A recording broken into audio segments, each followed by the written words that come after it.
नैना तय नहीं कर पा रही थी कि वो क्या करे।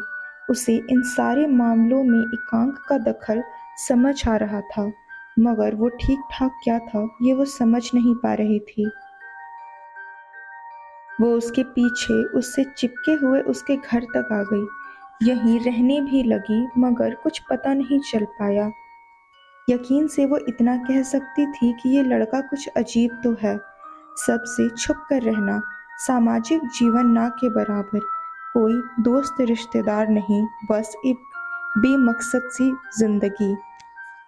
मगर फिर उसके जहन में कौंध गई वो तस्वीर भी, वो तस्वीर जो उसने एकांक के कमरे में देखी थी, उसके पूरे परिवार की तस्वीर, जिसमें उसने अपने पिता का चेहरा बिगाड़ रखा था। तो क्या एकांक अतीत की किसी घटना की वजह से ऐसा था? हाँ, हो तो सकता है। और फिर एक बात और भी थी, जो अब वो इतने ही यकीन से कह सकती थी, वो ये कि एकांक दिल का भला लड़का है। वो इतने दिनों से यहाँ है, मगर एकांक ने कभी उसे गलत नज़रों से नहीं देखा। हाँ, उस रोज़ उसके हाथ अपने आप माथे पर पहुँच गए, जहाँ एकांक के होठों ने बड़े ही हल्के उसे छुआ था। तब वो नींद में होने का नाटक सिर्फ इसलिए कर रही थी ताकि उनकी कुछ बातें सुन सके। उसे क्या पता था कि एकांक कुछ ऐसा कर देगा। नैना धीरे से मुस्कुरा दी, फिर खुद ही चौंक पड़ी कि वो ये क्या सोच रही है। पहले संचित गायब हुआ और अब उसका भाई अंकुश, और वो एकांक के बारे में यह सब सोच रही है। मगर कुछ तो था जो उसे परेशान कर रहा था, कुछ ऐसा जिससे वो कतरा भी रही थी, और दूसरी तरफ वो उसका मन भी ललचा रहा था। वो संचित के साथ एक जोड़े में काफ़ी लंबा समय बिता चुकी थी। कितनी बार संचित ने उसे बाहों में लिया था, प्यार जताया था, उसका हाथ पकड़ा था, उसे छुआ था, मगर उसे कभी भी वो महसूस नहीं हुआ जो उस रात बस पहली बार एकांक ने महसूस कराया। या अब तक वो बस खुद को वहम में रखे हुए थी कि वो संचित को चाहती है, क्योंकि वो दोनों ही साथ में खूबसूरत लगते थे, एक जैसी नौकरी करते थे। मगर क्या सच ये नहीं है कि वो कभी भी उसके मन में उस गहराई से नहीं उतर पाया था, जितना कि कुछ ही दिनों में एकांक उतर गया था। वो झटके से उठ खड़ी हुई। ये वक्त ये सब सोचने का नहीं था, उसे कुछ करना होगा। कहीं संचित की ही तरह उसका भाई भी नहीं लौटा तो? अब वो बहुत पछता रही थी कि उसने क्यों अंकुश की बात मानी, क्यों उसे इन सब में शामिल किया। हाँ, उस रोज़ वो नैना ही थी जिसने चुपचाप एकांक की जैकेट की जेब से उसका मोबाइल बाहर निकाल लिया था, जब वो बाहर जाने को था। वो नहीं चाहती थी कि एकांक और अंकुश का आमना-सामना हो। वो बस उसे बताना चाहती थी कि अंकुश को उससे खतरा है। उसे उम्मीद थी कि मोबाइल घर पर भूल जाने पर शायद वो कॉल करे।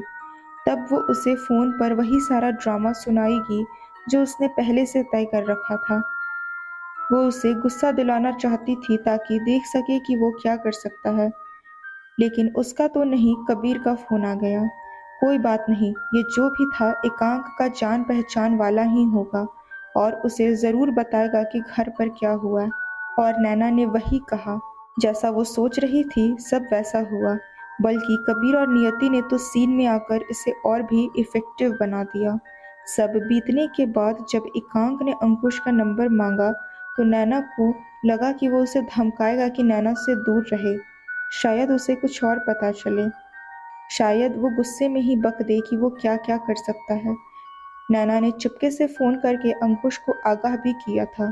तब एकांक अपने कमरे में था। अब नैना को कहाँ मालूम था कि जिस समय उसने अपने भाई को फ़ोन करके पूछा था, तब वह एकांक द्वारा भेजी गई उस मनहूस तस्वीर को देख रहा था।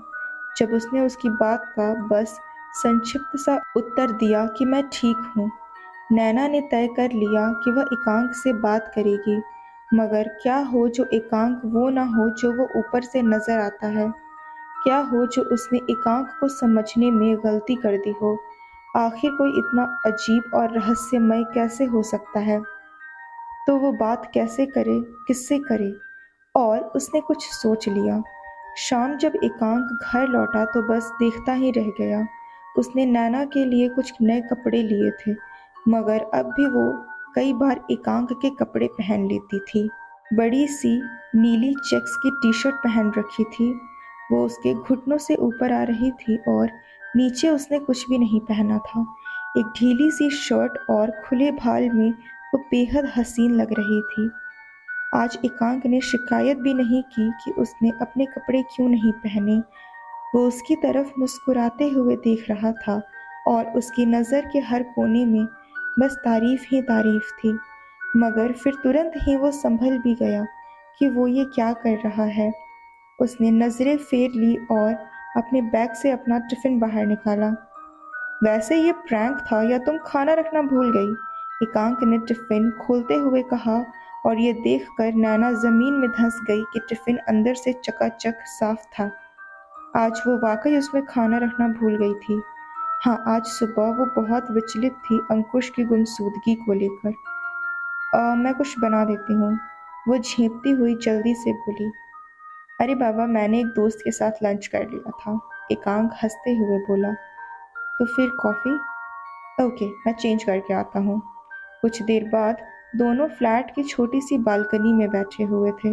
वहाँ बहुत से गमले लगे थे जो नैना ने ही लगाए थे। वो उनमें छुपे हुए से थे, मगर वो आराम से बाहर देख सकते थे। उनके सामने वाली बिल्डिंग में एक जोड़ा रहता था जो हरदम झगड़ता रहता था। ये एकांक और नैना का पसंदीदा टाइम पास हुआ करता था। उन्हें लड़ते हुए देखना जब वो अजीब अजीब सी हरकतें करते थे। तभी उस फ्लैट का आदमी निकलकर बालकनी में आया और उसने अपने छोटे से पालतू कुत्ते के आगे नूडल्स डाल दिया। उसकी पत्नी भी भड़कती हुई पीछे से आई, जिसने कि शायद वो नूडल्स बनाए होंगे, और अपने पति के हाथ से नूडल्स का कटोरा लेकर उसी के सर पर उलट दिया। एकांक और नैना यह देखकर हंसने लगे। एकांक ने तो मुंह से कॉफी भी बाहर छलका दी। अरे, नैना बोलकर अपनी ज्यादा लंबी आस्तीन से उसका मुंह साफ करने लगी। एकांक उसे गौर से देखने लगा तो नैना झट से सामने देखने लगी। गजब है वो बंदा भी। आई गेस ये नूडल्स उसकी वाइफ ने बनाए थे और वो अपने डॉगी को खिलाने की डेयरिंग कर रहा था। नैना उसी सामने वाली इमारत के फ्लैट को देखती हुई बोली, नहीं, वो उसकी वाइफ नहीं है। एकांक अजीब से स्वर में बोला। तो फिर? नैना ने पूछा। दोनों लिव इन में हैं। क्या? मुझे ना ये समझ नहीं आता। मतलब दो लोग बिना शादी किए एक ही छत के नीचे साथ रह कैसे लेते हैं? हाँ। नैना अपने कॉफी के मग को हिलाती हुई बेध्यानी में बोली, मगर जब उसे एहसास हुआ कि उसने क्या कह दिया है तो वो बुरी तरह चीप गई। एकांक को भी उस वक्त कुछ असहज महसूस हो रहा था। हाँ, वो भी तो साथ रह रहे थे, वो भी बिना किसी रिश्ते के। वो तो लिव इन भी नहीं था, पता नहीं क्या था। नैना ने जल्दी से बात बदली। एकांक, मैंने कुछ सोचा था, अगर तुम्हें ठीक लगे तो। वो धीरे से बोली। हाँ, बोलो ना। वो जो तुम्हारे फ्रेंड है ना जो उस शाम यहाँ आए थे, जिनकी दोस्त थी वो नियति मैडम, वो मेरे फ्रेंड नहीं। लापरवाही में एकांक के मुंह से सच निकल गया। तो फिर? नियति ने पूछा। एकांक भी थोड़ा सजग हुआ। ये क्या बोल गया था वो? कबीर उसका दोस्त नहीं तो क्या है? असल में तो उनकी जान पहचान उस टूटी छत वाली तस्वीर से थी, शहर में होते हादसों से थी। लेकिन ये बात वो नैना को क्या समझाता। हाँ, फ्रेंड कह सकती हो, वो बस उम्र में मुझसे बड़े हैं ना तो। एकांक, उस दिन उन्होंने मुझे बचाया, फिर नियति जी ने मेरा ख्याल भी रखा, वो बहुत अच्छे हैं। हाँ, वो तो है, एकांक ने कहा, मगर इस बार बस नैना की हाँ में हाँ नहीं मिलाया। वो दिल से मानता था कि कबीर और नियति भले लोग हैं। एकांक, मैं उन्हें थैंक्स कहना चाहती हूँ। उस रात तो मैं ठीक नहीं थी, पर क्या अब हम उन्हें डिनर के लिए इनवाइट करें, अगर तुम्हें कोई प्रॉब्लम ना हो तो? नैना ने जल्दी से जोर दिया, क्योंकि वो जानती थी कि एकांक को लोगों से मिलना जुलना बिल्कुल भी पसंद नहीं। वो जब से यहाँ आई थी उसने तभी महसूस किया कि एकांक के दोस्त होंगे जिनके साथ वो पार्टी करता हो, घूमने जाता हो या दूसरी मौज मस्ती करता हो। लेकिन अब वो पक्के तौर पर कह सकती थी कि वो नितांत ही अकेले रहने वाला शख्स है।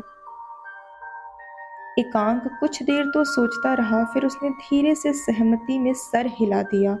इतना तो तय था कि इस विचार पर वो पूरी तरह सहज नहीं था, मगर नैना का मन रखने को वो मान गया। ठीक है, अगर तुम इतने लोगों का खाना बना सको तो। वो हंसता हुआ बोला, बाहर से खाना मंगाने की औकात नहीं मेरी। अरे बस बस, मैं सब कर लूंगी, तुम टेंशन मत लो। तो कल शाम के लिए उन्हें बोल दो प्लीज, नैना मुस्कुराती हुई बोली। उस रोज एकांक और नैना के लिए कोई सुंदर और खास तोहफा खरीदने में नियति ने पूरे 3 घंटे लगा दिए। जब से उसने सुना था कि उन दोनों ने उन्हें रात के खाने पर आमंत्रित किया था, वो बहुत खुश हुई थी। वो नैना और एकांक से दोबारा मिलने को बहुत उत्साहित थी। वहीं कबीर को ये सब पैसों और समय की बर्बादी लग रही थी। अरे, रास्ते में ही एक फ्रेश फ्लावर की शॉप है, हम बुके ले लेते हैं ना। कबीर बोला जब नियति ने एक और दुकान के सामने कार रोकी थी। नियति उसकी तरफ मुड़ी। ऐसा करो, तुम जाकर गोभी खरीद लो, और मैं जो कर रही हूँ ना, मुझे करने दो। वो चिढ़कर बोली और कार से उतर गई। पीछे बैठा कबीर मुस्कुरा दिया। वह नियति इस तरह खींचने लगती तो उसे मजा आ जाता था। दिन ढल गया तो बढ़िया तोहफों के साथ उन्होंने एकांक के घर में कदम रखा। नियति आज बेहद खूबसूरत लग रही थी। वहीं कबीर को समय ही नहीं मिला था खुद का हुलिया सुधारने का। नियति उसे घूर घूर कर देख भी लेती बीच बीच में। नैना ने भी साधारण सी पोशाक पहनी थी, पर बहुत खूबसूरत लग रही थी। उसने घर भी ठीक कर लिया था और कुछ साधारण सी मोमबत्तियां जला ली थी, जिससे माहौल बहुत खुशनुमा लग रहा था। उसने बालकनी पर ही उगाए फूलों का एक छोटा सा गुलदस्ता बना लिया और कांच के गिलास में उन्हें सजाकर मेज पर रखा था। मेज पर भी आज साफ सुथरा मेज पोश बिछा हुआ था। कुछ देर बाद एकांक का ध्यान गया कि वो दरअसल एक धुली हुई चादर थी। उनके पास 2 ही कुर्सियां थी, मगर 2 का इंतजाम भी नैना ने पड़ोस से कर लिया था। उसने सीमित साधनों में बेहतरीन इंतजाम किया था और फिलहाल किसी कुशल मेजबान की तरह कबीर और नियति का स्वागत कर रही थी। एकांक ने अपनी आंखों के कोरे पोंछे और जल्दी जल्दी पलकें झपकाने लगा। वो इधर उधर देख रहा था और खामोश बैठा हुआ था। उसे तो यकीन ही नहीं हो रहा था कि उसके घर में भी इतनी रौनकें हो सकती है। फिर उसकी नजरें नैना पर पड़ी, जो रसोई से हाथ में सूप का पतीला लिए आ रही थी। नैना जो एक दिन चली जाएगी। नैना सबको सूप परोसने लगी। नियति ने भर भर कर तारीफ की कि खुशबू तो बड़ी लाजवाब है। एकांक भी नैना की तारीफ से मन ही मन यूं खुश हो रहा था मानो वो उसकी रजिस्टर्ड घरवाली हो। तभी नैना के हाथ से लगकर कुछ सूप कबीर के कपड़ों पर गिर गया। ओह, सॉरी सॉरी, वो पता नहीं कैसे। नैना बुरी तरह झेंप गई। अरे कोई बात नहीं, बस जरा सा है। कबीर हंसता हुआ बोला। बाथरूम? एकांक ने उसे बाथरूम बता दिया। मैं टॉवल रखना भूल गई। नैना तत्परता से उठी और रसोई के पास रखी एक दराज से छोटा सा हैंड टॉवल निकाला और बाथरूम में रखाई। एकांक बार बार यही सोच रहा था कि उसका घर कितना व्यवस्थित हो चुका था। कैसे रहेगा वो जब नैना यहाँ नहीं रहेगी। कुछ देर बाद कबीर ने अंदर बाथरूम में नल बंद किया और टॉवल उठाया। तुरंत ही उसके अंदर से कुछ गिरा। वो एक कागज का टुकड़ा था। कबीर को तुरंत महसूस हुआ कि कहीं कुछ गड़बड़ है। उसने उसे खोला और उसकी हैरानी का ठिकाना नहीं रहा। अंदर दर्ज था, मुझे आपकी मदद चाहिए, मैं मुसीबत में हूँ, क्या आप मुझसे मिल सकते हैं? अगर हाँ तो इसी कागज के पीछे अपना एड्रेस दे दीजिए, और नहीं तो इसे फ्लश कर दीजिए। नैना। कबीर उस छोटे से कागज के टुकड़े को घूरता रहा और उसे महसूस हो रहा था जैसे उसके आसपास का तापमान कुछ डिग्री तक गिर गया हो। ये क्या है? नैना उसे इस तरह चुपके से मदद मांग रही है। कुछ देर पहले तक वो और नियति कितने खुश थे नैना और एकांक को लेकर। इस बारे में बातें किया करते थे कि वो दोनों एक दूसरे के साथ कितने अच्छे लगते हैं। मगर यहाँ तो मामला ही कुछ और नज़र आ रहा है। नैना अगर इस तरह उससे मदद मांग रही है तो जाहिर है मामले में बहुत झोल है। उनके बीच वो सब तो बिल्कुल भी नहीं है जो ऊपर से नजर आता था, जो कबीर और नियति सोचे बैठे थे। कबीर को इससे हताशा हुई क्योंकि वो भी नैना और एकांक को एक फ्रेम में साथ देखने लगा था। मगर फिर उसके दिमाग में भी एक बात कौंध गई। कबीर को भी तो लगता था कि एकांक उससे कुछ छिपा रहा है। वो उससे मदद मांगता तो है मगर शायद वो उसे पूरी तरह बात नहीं बताता। तो क्या जो एकांक नहीं बताता वो नैना से पता चल सकता है? हाँ, ऐसा हो सकता है।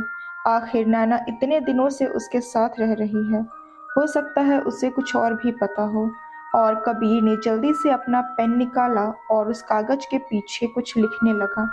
कबीर वापस लौटा और अब उसके चेहरे पर एक अलग ही गंभीरता थी। वहाँ माहौल अब भी हंसी खुशी का था, मगर कबीर को अब ये सब बड़ा बोझिल सा लग रहा था।